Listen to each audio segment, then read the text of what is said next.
قريب عرفان وهنا يجي مقدر بعيد أو يجي طالع ديواني ونشاف الأغنية نيعمة فاتحة في نيعمة لا تتكلم هنا لمن أسرع مو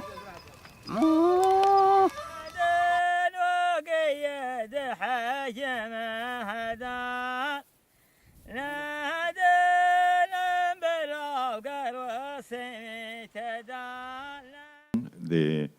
De pequeño me gustaba mucho viajar sobre los atlas y los mapas y todo eso. Y entonces siempre veía ese puntito en el Océano Índico, entre el Cuerno de África y Arabia, ¿no? Y entonces veía como una cabecita de una hormiga y ponía Socotra. Y siempre pensaba, ¿cómo será esta isla? ¿Será África? ¿Será Arabia? ¿Cómo será la gente? Y luego, poco a poco, pues ya fui conociendo más cosas sobre la isla. Yo tuve la suerte, la inmensa suerte, de conocer al hijo del póstumo del último sultán, que aparece en pantalla y explica la historia de su padre. Primero tengo que aclarar que el sultán de Socotra no era como el sultán de Brunei o de Omán, es decir, no era una persona extravagante con concubinas y palacios maravillosos, sino que en realidad lo que era un jeque de jeques, es decir, era el jeque que estaba un poco por encima del resto de jeques de la isla, ¿no? Y es el quien impartía justicia y todo eso. Entonces, gracias a conocer a este chico, a Ahmed Ben Afrar, por casualidad, o quizá no tanta, porque Jatibu, que es la capital, tampoco es un lugar muy grande, y entonces pues la presencia de extranjeros a veces siempre llama la atención, y más si se enteran de que no había ido ahí para ver las maravillas de Socotra, que las hay muchas, sino que a mí lo que me interesaba era la memoria y hablar con la gente, que me contaran leyendas y tal. Y entonces pues él se acercó a mí y establecimos una amistad bastante fuerte y entonces gracias a él pude visitar esas zonas que si no hubieran estado prohibidas en la montaña, ir conociendo a la gente. Los jóvenes se ríen y dicen que no creen, pero no es verdad, porque a mí me pareció, me pasó una vez con Sheikh Mohammed, que estábamos arriba de la montaña esta cuando estábamos bajando, y los del resto del equipo ya empezaron a pasar y yo me detuve porque el sheikh quería rezar y buscaba agua para lavarse y bueno, yo qué sé, y nos quedamos ahí, nos entretuvimos por ahí. Y entonces se hizo de noche y los otros bajaron y faltaban como 2 horas así para llegar a la cueva. Y fue terrible porque es que no veíamos nada, no había luna ni nada, ni teníamos linternas ni así, ¿no? Íbamos como agazapados con Sheikh y luego con Ahmed, que es este chico que sale ahí como muy guapito, que sale afeitándose y bañándose en la poza, ¿no? Y entonces, claro, este chico, pues en principio, está más, vive en Jatibu y trabaja para el ejército yemení, es decir, que es un socotrí ya no muy socotrí, ¿no? ya muy yemení, de hecho, ¿no? Y entonces cuando vimos, fue realmente muy difícil llegar a caminar allí por la noche. Y no solo eso, sino que de vez en cuando el sheikh pues nos obligaba a agacharnos y a escondernos porque decía que la mujer jin, la vaca, esta que devoraba hombres y burros y no sé qué, pues que estaban merodeando por ahí, ¿no? Y entonces decía, shh, y teníamos que quedarnos ahí como 10 minutos hasta que él decía que el peligro ya había pasado. Y realmente este Ahmed, que es como el del modernito y todo eso, pues el pobre es que estaba muerto de miedo, ¿no? Él que cuando estábamos abajo en la costa dijo que él no quería en los jeans, que esto era cosa de viejos y así. Pero una vez estábamos en la montaña estaba absolutamente acojonado. Y cuando llegamos al campamento, estaba ahí Jordi Tresserras, que está en sonido, y Albert Serradón con las cámaras, estaban con los ordenadores, porque todas estas, claro, uno de los camellos llevaba un generador, porque necesitábamos un generador eléctrico para poder cargar los ordenadores y las tarjetas y todos esos problemas que lleva la vida digital, porque antes, cuando era analógico, no hacían falta ni ordenadores ni nada, ¿no? Y entonces me los encontré ahí con los ordenadores, tomando un té, y entonces yo les pegué un poco de una bronca. Y me dijeron, ¿pero qué te pasa? Y dije, hombre, ¿qué me pasa? Me habéis dejado abandonado. Estaba a punto de morir devorado por la mujer esta no sé cuántas veces y estáis vosotros aquí tan tranquilos, aquí fumando y no sé qué. Pues es que no hay derecho. Y entonces de repente me di cuenta de que de lo que estaba diciendo. Y es que yo creo que en aquellos momentos creí en los jeans estos, ¿no? Hay uno de los personajes que no sale mucho porque no le gusta nada hablar y no le gusta contar cosas, que este es un hombre que yo le llamaba el hombre de fuego, con una cara muy, muy fuerte, muy, muy caprina. Y ese señor, cuando le quise hacer la primera foto, esto ya hace unos años, se sacó un cuchillo y me amenazó con su puñal, ¿no?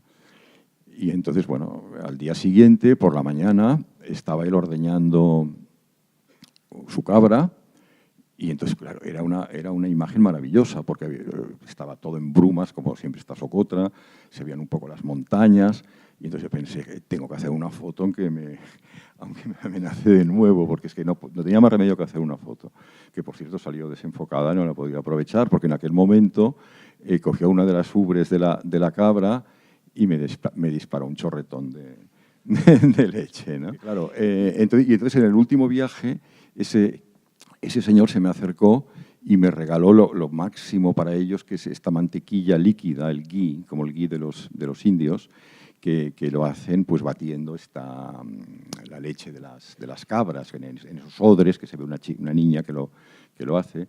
Y entonces queda esa mantequilla líquida que a mí me horroriza bastante porque, primero, que yo no puedo tomar leche entera y después porque tiene un olor muy fuerte como de cabra, ¿no? Y me regaló eso, ¿no? Y entonces, claro, yo estuve muy contento porque significaba un gran esfuerzo para él. Y también me regaló miel de Socotra, que es buenísima porque son de abejas que han estado libando flores de incienso y todo eso, ¿no? Y luego se me acurrucó por la noche y dije, oye, dice, pero estuviste a punto de, ¿qué libertades son estas? O sea, si estuviste a punto de matarme y luego todo tal, que no me podías ni ver, ¿y ahora qué significa? Dice, bueno, pero eso ya era antes. Dice, ahora ya somos amigos, ¿no? Y entonces, gracias a esta complicidad, pues he podido meterme por esas cuevas y filmar todo lo que me ha dado la gana. Y hay una cosa que yo no había sido consciente. Por ejemplo, cuando yo le dije al hijo del sultán Ahmed, explícame la historia de tu padre tan trágica y todo esto. Me dijo en árabe, ¿no? Y dije, no, en Socotri. Y él me dijo, oye, es que mi Socotri me da un poco de vergüenza. Y dije, no, yo quiero que la película sea toda en Socotri, no quiero otros idiomas ahí.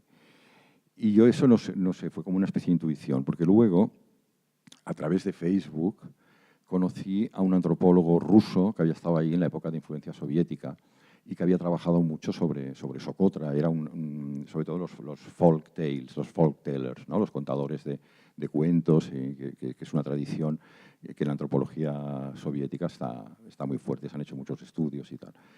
Y entonces yo le pasé la película con un poco de miedo, porque pensé, a ver ahora qué me dirá porque ya he tenido algún encontronazo con antropólogos, sobre todo en Francia, y que me criticaban de diletante y así. Bueno, pero yo me he metido en sitios que ellos no se han metido, pero en fin. Y entonces me dio como un poco de miedo enviarle el link, el enlace de la película a este señor, ¿no? Un poco mayor ya y tal. Y entonces me dijo, dice, mira, la película... Bueno, ahora no voy a decir lo que me dijo porque sería como pavonearme, así no quiero. Pero me dijo, aunque estuviera desenfocada, para nosotros sería importante porque es el único documento que hay grabado en esta lengua y que además va a desaparecer porque con tu Sheikh Mohammed y estos va a desaparecer esto porque ya el hijo del sultán ya está hablando un socotrí ya bastante feucho, ya no es realmente el socotrí y tal. Dice, por lo tanto... bueno, es igual. Dice, estás dejando como una especie de pastel para futuros etnolingüistas, ¿no? Claro, yo me pregunto a quién le interesa el socotrí, igual será pero solo, aunque sea uno en la Universidad de Ulan Bator o así dentro de 50 años, pues ya estoy contento. Pero yo quería dejar todo eso a un lado, porque a mí lo que me interesaba era este mundo que está desapareciendo, este mundo como primario, como primigenio, que para mí no era, sorprendentemente para mí no me resultaba exótico. Yo no pensaba, estoy en un sitio extrañísimo. No, porque es como si viajara un poco en mi propia historia. Me imaginaba que la vida igual no era tan distinta en Creta, en las montañas de Creta o de Mallorca o de los Pirineos o yo qué sé, o en la Sierra Morena en la época de las cuevas, ¿no? Y entonces para mí era como un privilegio estar como asistiendo a a 2 horas de Dubái, porque para ir a Socotra ahora hay que ir vía Dubái, en ese país ese país no, ese emirato tan extravagante y despilfarrador, esa especie de Las Vegas en el desierto, con la torre el rascacielos más alto del mundo, etcétera, pues que a 2 horas escasas de ahí pues estuviera encendiendo fuego con bastoncillos y viviendo en esas cuevas, ¿no? Y hablando de monstruos. Y entonces, para mí eso lo encontré maravilloso, pero al mismo tiempo me dio mucho miedo, porque pienso que eso está amenazado, ¿no? Que no va a durar mucho.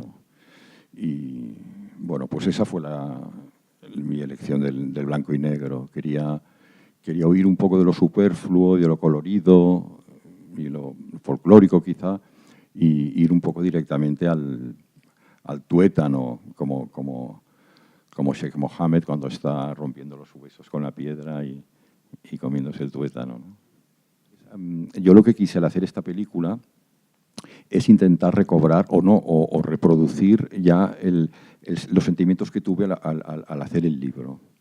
Y entonces, claro, sabía positivamente que ahora Aliria, con toda esta parafernalia, con más gente, con más equipo, con un generador, que era imposible vivir aquellas noches, aquella magia de la primera vez, pero intenté reproducirlo, que para esto está el cine, ¿no? Revivirlo. Y creo que en algunos momentos lo he conseguido. Estoy contento. Y entonces, fruto de todo ello, fue el libro Socotra, la isla de los genios. Al cabo de unos años, me entraron unas ganas terribles de regresar a Socotra, de dormir en la cueva de mi amigo Sheikh Mohammed, aunque estuviera llena de pulgas, y de vivir otra vez con esta gente y estar alrededor del fuego, escuchando historias alucinadas, y porque esto es una de las cosas que me sorprendieron, que ellos no sabían ni quién era Simbad ni el ave roca, o sea, desconocían totalmente todas esas leyendas que los antiguos les atribuyeron. Pero en cambio tenían otras que a mí casi me fascinaron más, porque eran todas esas de serpientes y de djinns y de monstruos, y entonces a mí me pareció estar como viviendo como como si hubiera sido un viaje en el tiempo, y estar viviendo un poco en el Paleolítico o algo, en el Neolítico o algo así, ¿no? En estas cuevas. Y bueno, y entonces decidí ir con un pequeño equipo, con el mismo que habíamos rodado el viaje al País de las Almas y Comián, y plantarnos en Socotra. Y entonces por eso fue muy fácil el rodaje, porque si yo hubiera ido sin conocer a nadie, hubiera sido absolutamente imposible haber hecho esta película, ¿no?